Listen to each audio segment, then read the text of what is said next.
Welcome to another episode of last week's Comics Today. I'll say it's another short stack of comics. We're going to start with Kroma, and this is Volume 2. I have not yet read this. I did, however, just finish reading Gunning for Ramirez, Volume 2. The video for this has already been shot. It should be coming soon. So as soon as I'm able, I will get to this, do another video. But as far as everything that I have read so far, we're going to start with World's Finest number 9. Now, I did skip issue 8. I wasn't completely feeling this Boy Thunder storyline. I'm mildly curious to see where it goes. I did flip through issue 8. This is at the comic shop weeks ago, and I saw that it ends with Joker, as seen here. So I'm like, hey, this could be interesting. Let's see where it goes. And it does get somewhere at the very end, but I don't know. I'm not really feeling this.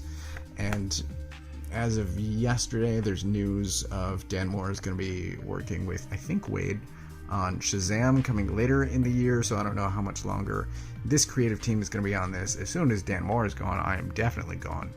But this is fine, I guess. It's really a couple of people trying to train this new character, this Boy Wonder character, Boy Thunder character, and he's, experiencing a learning curve, and he messes up a couple of things, and he essentially overreacts, he gets some things wrong, his costume looks terrible, and maybe the purple and green should be an indication he's not a good guy. Good guys don't wear purple and green. But, I don't know. I don't ultimately really care. I wanted to see if things improved with Joker and with this other mysterious character. This guy here. And not really. It ends in such a way that I'm still interested to see where it goes ultimately, but not super interested. So I haven't made a decision whether or not I'm going to buy issue 10, but it looks nice, so there's that. DCeased issue 4, you can see here, this is of 8, so by the end of this we're halfway through the series, and the covers have not yet spoiled the thing that is inside here, but one of these upcoming covers definitely does spoil something that I mentioned. I want to say this is back in issue 2, might have been issue 3, where the ending was definitely an oh shit moment. Things are not looking good for our heroes and what they're up against. This issue isn't the best. I'll say that it progresses the story forward a bit in some ways, and it drags in a few others. So this opening sequence are the preview pages that DC put out to entice you to read their book, to buy it, I suppose. And it's alright. It's Alfred and it's Leslie, and it's a nice moment, but unless Alfred and or Leslie are going to have some significant impact on the ending of the series, and honestly I hope they do, I kind of hope Leslie ultimately defeats Darkseid. If there's like whatever the cure is for the anti-life equation, if she injects that into Darkseid, I would love it. That would be amazing. Anyway, it'd be like Aunt May winning whatever Marvel's big event is, hinges on Aunt May. That'd be amazing. Anyway, so I'm not real clear on why so many pages are given to a Alfred and Leslie moment. It's nice. It's a nice scene. However, it doesn't really move the story forward, and I'm guessing that they will have an impact later in the series. It's just in this particular issue, it doesn't have a payoff. It's a setup, it's a nice scene, it doesn't add that much, however. So, the big story element this issue is on Oa. Our heroes from Earth have gathered, along with some others, and they have a discussion. As superhero discussions go, it leads to a standoff, and I don't know, see where it goes. We've got 4 issues to go. Things are, I imagine, going to get worse before they get better. The art in this isn't as good as it has been, in my opinion. So there's a couple of things. Let me see. I can't find an example as I flip through it now, but I did have the opinion while I was reading this that maybe the art wasn't quite as good as it has been, and the only instance I can say of that now is Damien's face here. I don't think is as good as maybe it should be. It looks a little weird, but it's good. I would like this to get moving a bit. Shaolin Cowboy issue 7. This is the end of the Cruel to Be Kin miniseries, and at its core is basically this giant crustacean human monster versus a giant hog, and which one of them, there's the hog, you can see there is the crustacean. This is literally page 1, but it's a battle between them to see which one of them can kill the Shaolin Cowboy. So they're fighting each other while each of them is fighting the Shaolin Cowboy. It is absolutely bananas, and I loved every second of it. You can see there, this is him inside. It's gross. So gross. Anyway, it's phenomenal. I loved it. Yeah, I mean, this could be just the shortest review. I could just end it there and say I recommend this, and get ready for ridiculousness.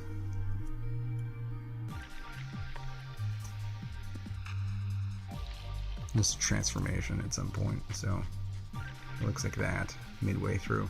It's I mean, you gotta read this. If you're unfamiliar, I can't explain it. You just have to read it. You have to experience it for yourself. But again, I loved every second of it. Up next we have Batman One Bad Day, Mr. Freeze, and I read the Riddler issue. Has there been another one? Was it Penguin or Bane? I feel like I skipped one of them. This is my second, and it feels weird. I've only got the Riddler issue and then the original Killing Joke to compare against. This feels less about Mr. Freeze. It's almost... It's not quite 50-50. It's a bit... I mean, it certainly leans into Mr. Freeze, but there's also a pretty heavy Robin storyline, and Batman is present, obviously, but I don't know how I feel about this. I think I don't... Yeah, I really don't know. It's very confusing. Matches Malone shows up, and he's fantastic. But I bought this basically on the power of Matteo Scalera, who I am a big fan of, and he has... I mean, just look at this. This is really powerful stuff. So there are a couple of just amazing pages like that, images throughout, and the story is...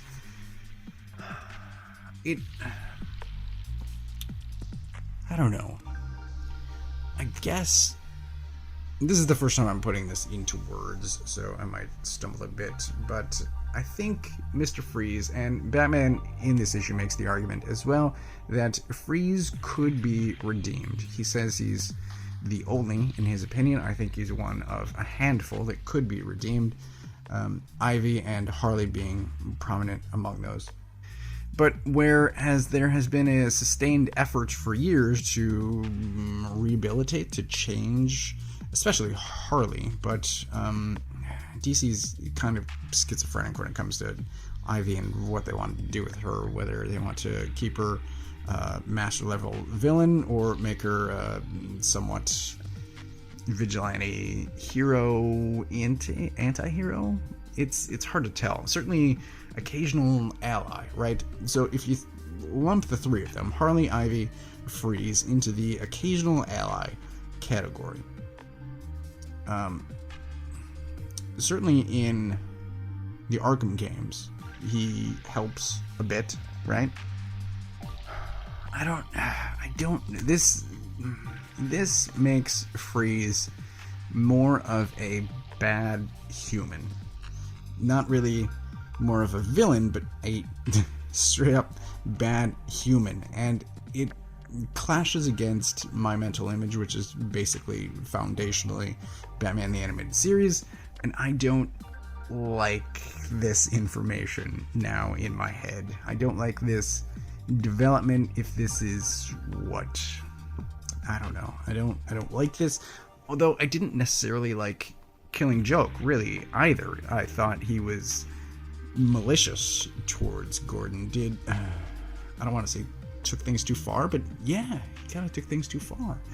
And Riddler, while I enjoyed it, I don't know what you do next with Riddler. So it was a good one-off, and I don't know what DC are doing with any of these, if this is intended to be continuity or if this is each of these new are standalone books. It's really hard to tell. I don't know what to say. I can't say that I recommend it. The art is great. The story, in my opinion, goes against what I think of as Freeze. And for that, I don't like it, although it is well told. I don't know what else I could say other than that. Yeah, I don't know what DC are thinking, and I don't know what they're thinking in general, but specifically here, I don't know what this is meant to say or imply, or if this leads to future. I don't know. I can't tell. I don't know what any of these One Bad Day one-shots are doing.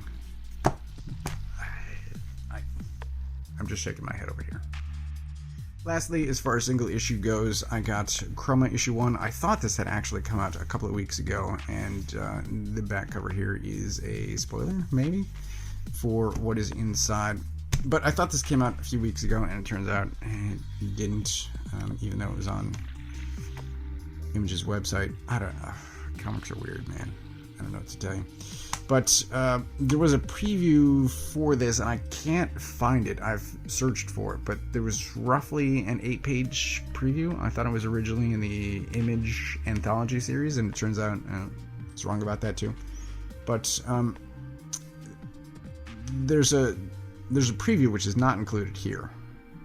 It is there's a city of basically black, white, and gray. It's a colorless city, and they are trying to expand their boundaries. So they go out into this thick forest, and they're going to use fabric to sort of rope off this new section that they will then clear and develop, and things don't go well. There's a group of people that go out, they begin their expansion of the city. There's an encounter and a confrontation, and as I said, things don't go well, but that is not here. That is where I first got interested in reading this, and I can't remember the name of it. I'll fix it. I'll put it down there. But I believe this is the guy who was working with Kirkman on the series about the guy who flips between worlds and he screwed something up and now he feels responsible and he's going over there to rescue people. Anyway, I read the first arc of that. I didn't continue, and I always thought the art was great. The story just didn't capture me, so I didn't read it, but he is now writing and drawing his own thing. This is it. You can see sort of lack of color, and then when things happen, the abundance of color.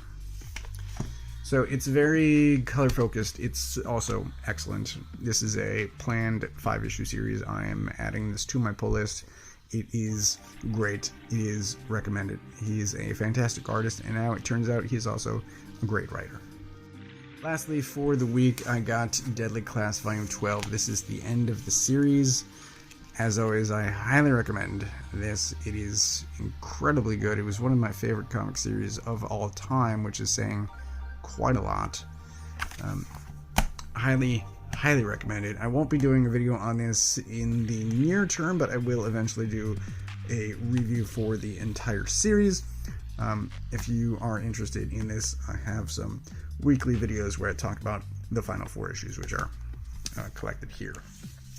So that is everything that I got for this week. It's a strange mix of these, I will say. This is extremely hard. Well, no, it's not, because Kroma. Kroma is pick of the week. The rest of these are good, but nothing beats Kroma. And as soon as I'm able, I will get to Chrome Red Volume 2. But that is everything that I got this week. As always, I get all of my books from a local comic shop. If you don't know where yours is, you can use this URL to find the one closest to you. Thanks for watching.